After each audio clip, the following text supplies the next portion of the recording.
राधे राधे दोस्तों, हमारे चैनल में आप सभी का स्वागत है।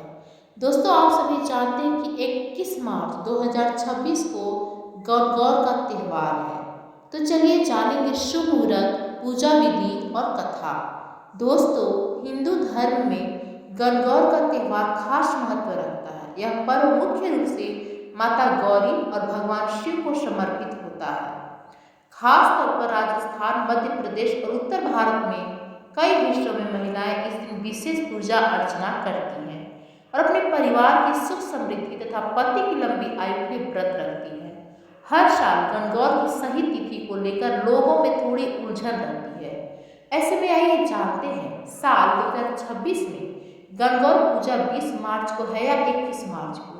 साथ ही जानेंगे पूजा का शुभ मुहूर्त और इस पर्व का धार्मिक महत्व। दोस्तों, पंचांग के अनुसार 2026 में गणगौर का पर्व 21 मार्च 2026 रविवार को मनाया जाएगा। यह पर्व चैत्र मास के शुक्ल पक्ष की तृतीया तिथि को मनाया जाता है।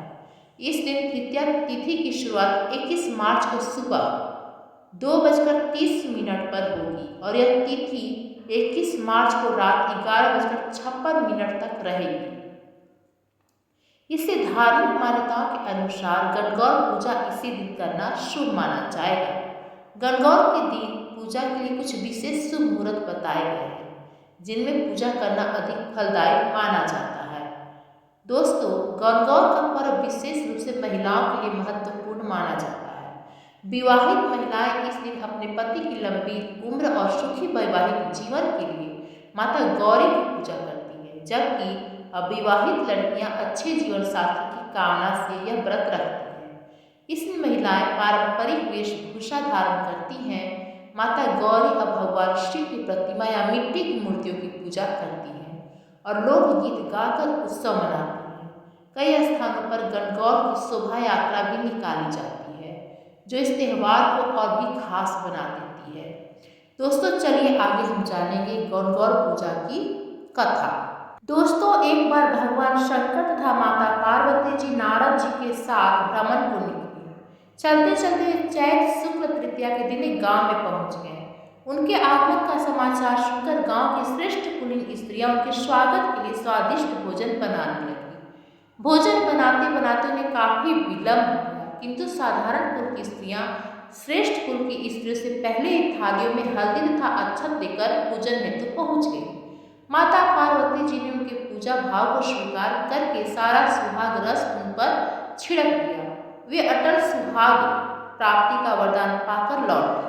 तत्पश्चात उच्च कुल की स्त्रियां अनेक प्रकार के पकवान लेकर गौरी जी और शंकर भगवान जी की पूजा करने पहुंची। सोने चांदी से निर्मित उनकी थालियों में विभिन्न प्रकार के पदार्थ थे।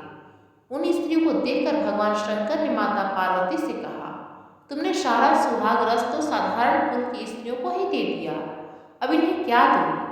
माता पार्वती जी ने उत्तर दिया, प्राणनाथ, आप इसकी चिंता मत कीजिए। उन स्त्रियों को मैंने केवल ऊपरी पदार्थों से बना रस दिया है, इससे उनका रस धोती से रहेगा, परंतु मैं इन उच्च कुल की स्त्रियों को अपनी उंगली चीर कर अपने रक्त का सुहाग दूंगी। यह सुहाग रस जिसके भाग्य में पड़ेगा वह तन मन से मुझ जैसी सौभाग्यवती हो जाएगी। जब स्त्रियों ने पूजन समाप्त कर दिया, तब माता पार्वती ने अपनी उंगली चीरकर उन पर छिड़क दी। जिस पर जैसा छींट पड़ा उसने वैसा ही सुहाग पा लिया। तत्पश्चात भगवान शिव की आज्ञा से माता पार्वती ने नदी तट पर स्नान किया और बालू की शिव मूर्ति बनाकर पूजन करने लगी। पूजन के बाद बालू के पकवान बनाकर भगवान शिव को भोग लगाया। प्रदक्षिणा करके नदी तट की मिट्टी से माथे पर तिलक लगाकर 2 कण बालू का भोग लगाया। इतना सब करते करते पार्वती माता को काफी समय लग गया। काफी देर बाद जब वे लौट कर आई तो महादेव जी ने उनसे देर से आने का कारण पूछा। उत्तर में माता पार्वती ने झूठ ही कह दिया कि वहाँ मेरे भाई भावज आदि मायके वाले मिले थे, उन्हीं से बातें करने में देर हो गई। परंतु महादेव तो महादेव ही थे, वे कुछ और ही लीला रचना चाहते थे। अतः उन्होंने पूछा, पार्वती, तुमने नदी के तट पर पूजन करके किस चीज का भोग लगाया था और स्वयं कौन सा प्रसाद खाया था? स्वामी, पार्वती माता ने पुनः झूठ बोल दिया। मेरी भावज ने मुझे दूध भात खिलाया, उसे खाकर मैं सीधा यहाँ चली आ रही हूँ। यह सुनकर भगवान शिव भी दूध भात खाने की लालच में नदी तट की ओर चल दिए।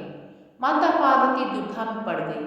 तब उन्होंने मौन भाव से भगवान भोले शंकर का ही ध्यान किया और प्रार्थना की, हे भगवान, यदि मैं आपकी अनन्य दासी हूँ तो आप इस समय मेरी लाज रखिए। यह प्रार्थना करती हुई माता पार्वती भगवान शिव के पीछे पीछे चलती रही।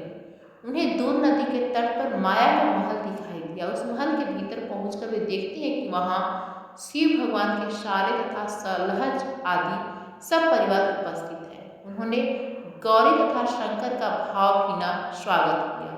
वे 2 दिन तक वहां रहे।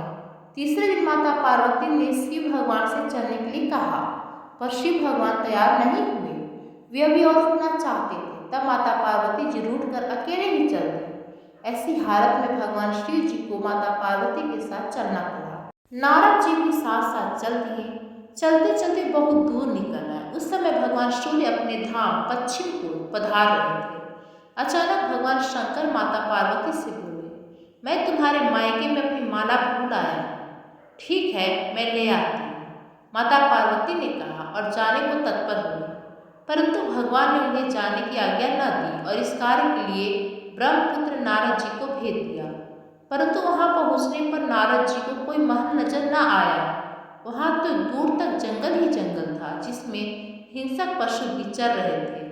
नारद जी वहां भटकने लगे और सोचने लगे कि कहीं वे किसी गलत स्थान पर तो नहीं आ गए हैं। मगर सहजा ही बिजली चमकी और नारद जी को शिव जी का माला एक पेड़ पर टंगी हुई दिखाई दी। नारद जी ने माला उतार ली और शिव जी के पास पहुंचकर वहां का हाल बताया।